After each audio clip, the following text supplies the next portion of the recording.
What's up YouTube? Welcome to Musty Yeti's Tactical HQ. Today's going to be a tabletop review of the Magpul RSA or rail sling attachment.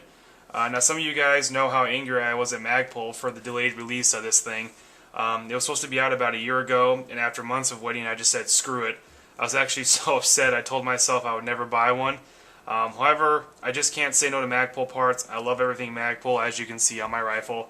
So either way, here it is in my possession. This thing provides a low-profile forward sling attachment point. Now there are some good things and bad things to it being low-profile, guys, but I'll get into that later. It's intended to be used with the MS2 sling, but could easily work with any other sling out there on the market. It's made from cast black steel. It's got some crazy name. I don't want to butcher it, so I'm not going to say it. It attaches to any Picatinny rail with a flathead screwdriver. It says on Magpul's website that the RSA has proven to withstand stress tests of over 300 pounds, so it'll easily support your rifle. It has a very low weight, guys. It weighs in at 1.26 ounces, so very low. I believe as of now it costs between $25 and $30, so not a horrible deal.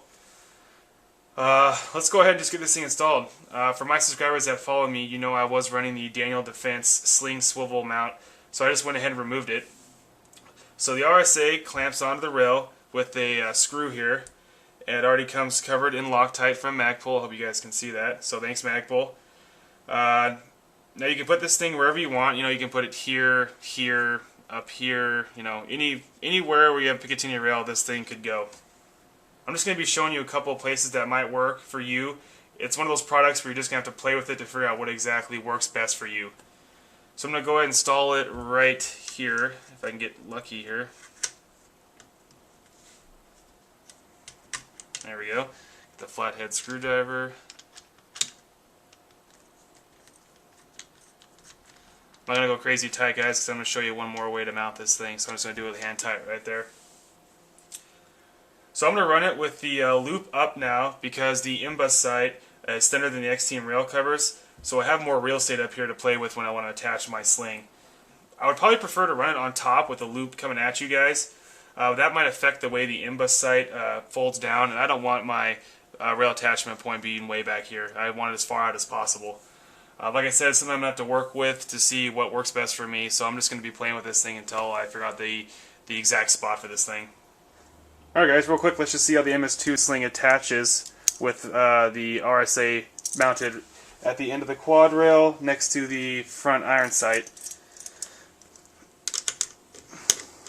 Well, it looks like it might be okay. Just try it a couple more times.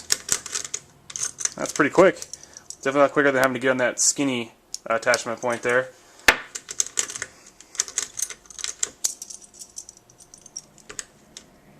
There's going to be a problem.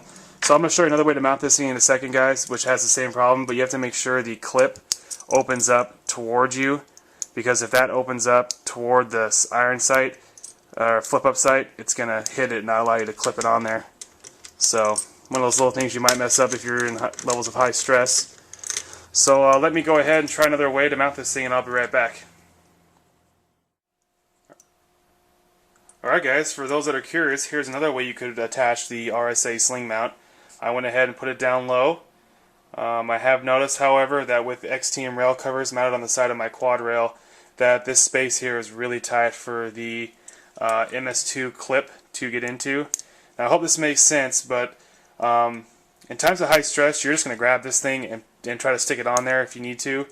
Well, I've noticed that if you try to attach this thing to the RSA with the clip opening up, it can't fit in this gap. So if you mount it like this with X-Team rail covers, you're going to have to make sure you pay attention that when you grab this thing, that clip is opening outward, so you can squeeze it in there and still lock it in. It's still difficult, even with that clip opening outward. So this might not be the best way to mount this thing, but it definitely is a possibility. So there's just another option to show you guys how you can run this thing. You know, it's just going to take you putting this thing in different places to see how it works for you, but this is just an example of one way to run it.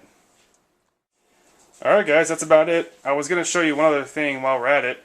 I got a little lucky here, because when I took off the Daniel Defense Sling swivel mount, I went ahead and took the heavy duty steel push button here, and I'm just going to use it on my Voltor buffer tube adapter. So I'm definitely not. I didn't waste the money on that part. I could use it for something else, so I got lucky there. But yeah, so if you guys are curious if that Daniel Defense heavy duty push button will work on the Voltor sling mount spot there, it will. So we're good to go. If you have any questions, just let me know in the comment box and I'll get back to you as soon as I can. Thanks for watching. We'll catch you later.